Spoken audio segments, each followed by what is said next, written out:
Hello friends, today we are going to solve test number 1, bridge course test number 1 of standard 7 Marathi medium subject English marks 20. First you have oral for 5 marks and written 20 minus 5, 15 marks.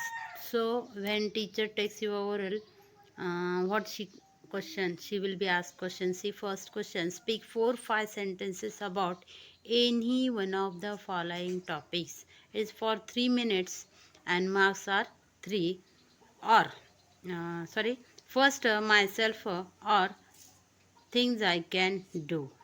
दोन topic दिले त्यातला एक निवडायचा आणि त्याप्रमाणे तुम्ही बोलायचं. First myself, I am giving example to you. Myself, I am Raj, I am 12 years older.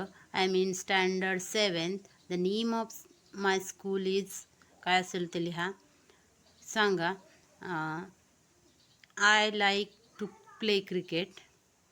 My favorite dish is puranpoli. In this way you can talk about yourself. Second, things I can do. कोणत्या गोष्टी तुम्ही करू शकताय ते सांगायचं आहे.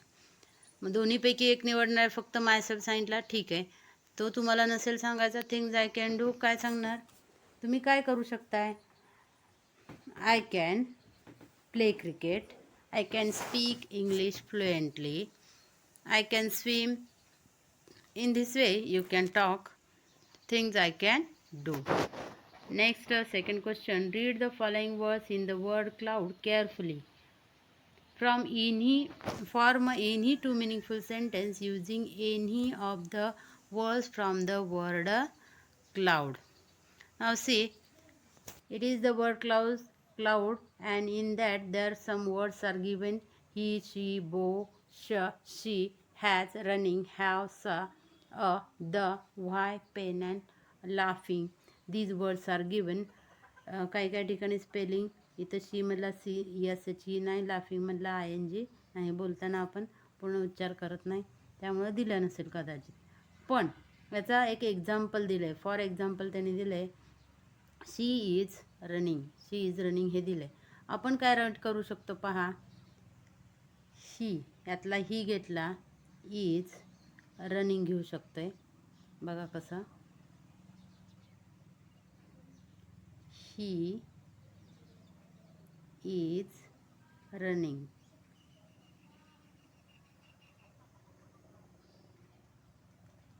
अजून काय लिहू शकतो. She is laughing, LAUGHING, laughing. In this way 2 sentences you have to speak. Okay, now next, third question. Read the following words from the basket of words carefully and answer the following. First of all we are going to read these words. SCARD, scared म्हणजे घाबरलेले. Happily आनंदाने. CHOPP आणि chopping cut करण्याची एक क्रिया. THREAD thread म्हणजे दोरा. FOREHEAD forehead कपाळ. SWIMMING स्विमिंग पोहणे. STITCHES चेस टाके. JACKAL jackal. SHOULDR shoulder.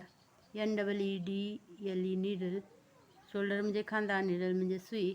Thank you आपल्याला माहीत आहे त्याचा अर्थ आभार व्यक्त करणे. BOR बोर हे एक प्राण्याचं नाव आहे. नाव question. See what are the questions. A word having ING in it. ING असलेले शब्द कुठले आहेत, मग वर जायचं. वर कुठले शब्द आहेत बघा ING चे. स्विमिंग एक आहे आणि चोपिंग एक आहे. हे 2 शब्द तुम्ही काय करायचे, तुमच्या ह्या आन्सरमध्ये इथं लिहायचे आहेत. बघा इथं SWIMMING swimming, chopping CHOAPING chopping. ठीक आहे. बघा चोपिंगचं स्पेलिंग CHOPPING. पाहून नीट व्यवस्थित लिहा. दुसरा आहे a word that means frightened. Frightened म्हणजे घाबरलेले. फ्रायटनच्या अर्थाचा शब्द इथं आहे स्केअर्ड. कुठला आहे? स्केअर्ड. SCARED. SCARED. असं आन्सर कुठं लिहिणार आहे? ह्या दुसऱ्याला लिहिणार आहे. SCARED. स्केअर्ड म्हणजे घाबरलेले. आता पुढचा प्रश्न आहे द ऑपोजिट ऑफ सॅडली. सॅडलीला हॅपीली असं वरती शब्द आला होता. HAPPILY. ठीक आहे.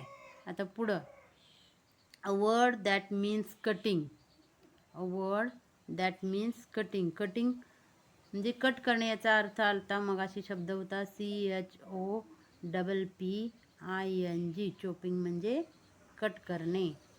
पुढचा a thing we need for stitching. Stitching म्हणजे शिवण्यासाठी काय वापरतो आपण? पहा नीडल. NEEDD. एक मिनटं वर बघून लिहा म्हणजे चुकायला नको. NEEDLE. नीडल आणि काय? थ्रेड लागते आपल्याला. नीडल आणि थ्रेड लागते. पहा कसं लिहिणार. स्टिचिंगसाठी काय लागतं? स्टिचिंगसाठी आपण वापरतो needle. NEEDLE. Needle. Thread. THREAD. Thread. Okay. Now next an animal. Now see next one animal. Which is the animal?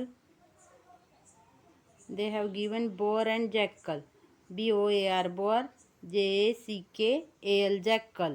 असं तुम्ही लिहायचं आहे. पहा कसं लिहायचं. BOAR boar. JACKAL jackal. अशी नावं लिहायची आहेत. पुढचा क्वेश्चन आहे question number 4. Read the following passage carefully and answer the following questions.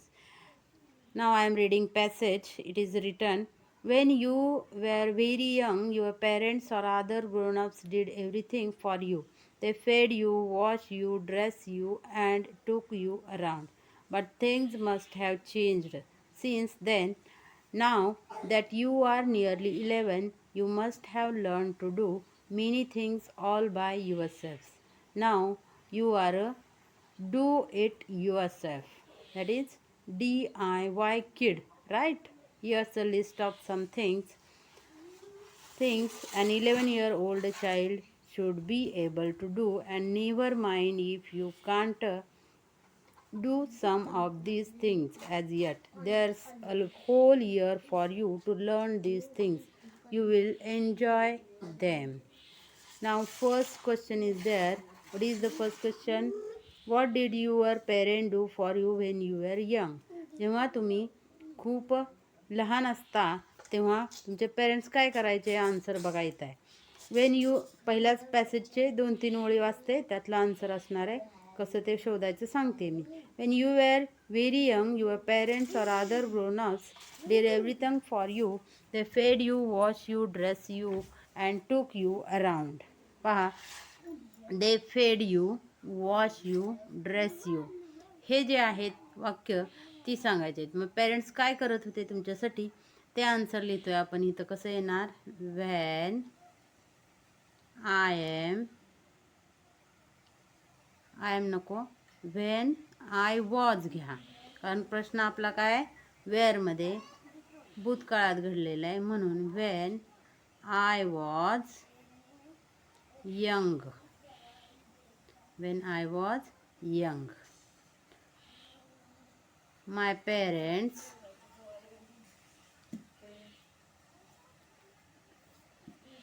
fed me, wash me, dress me.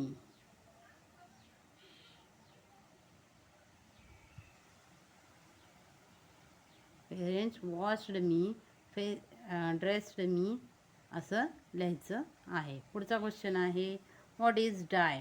डाय म्हणजे काय तर इथं दिलेलं आहे. What is die. डायचा लॉंग फॉर्म इथं दिलाय बघा. Do it yourself. हे एवढं लिहायचं. डू इट युअरसेल्फ इथं लिहून काढायचं. ठीक आहे. Third question, write down any 2 things you can do on your own. तुम्ही स्वतः कोणत्या गोष्टी आता सध्या करू शकताय?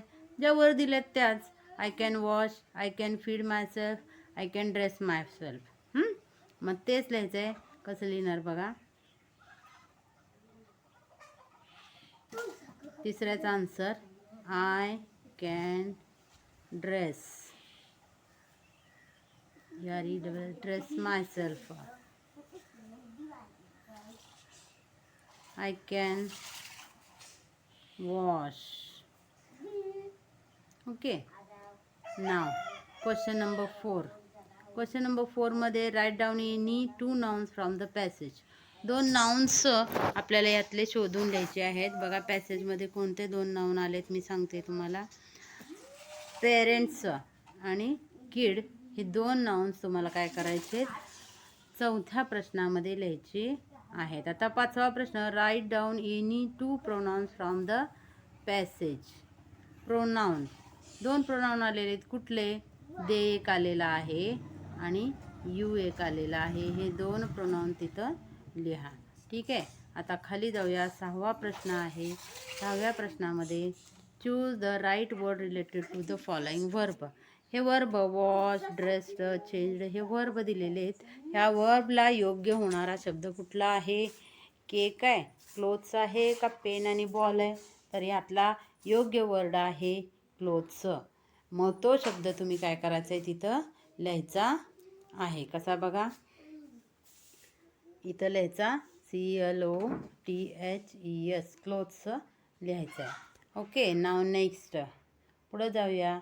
पुढचा क्वेश्चन आहे, draw a stick a picture of your favourite animal and write 3 sentences about it. कुठल्याही आवडत्या प्राण्याचं, तुमच्या आवडत्या प्राण्याचं चित्र इथं चिटकवायचं किंवा तुम्ही स्वतः ड्रॉ करू शकताय आणि त्याची माहिती इथं काय करायची, 3 वाक्य लिहायची आहेत. मग काय, आता मी तुम्हाला फॉर एक्झाम्पल म्हणून पिकॉकची माहिती सांगते. ती पहा. Peacock PEACOCK. Peacock is a national bird. NATIONAL national bird. BIRD bird. एक सेंटेन्स झालं.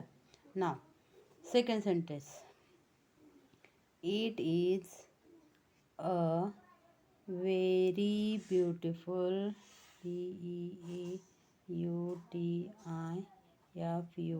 Beautiful bird. आता तिसरं वाक्य,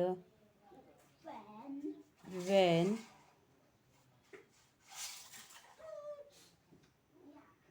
there are clouds, when there are clouds in the sky,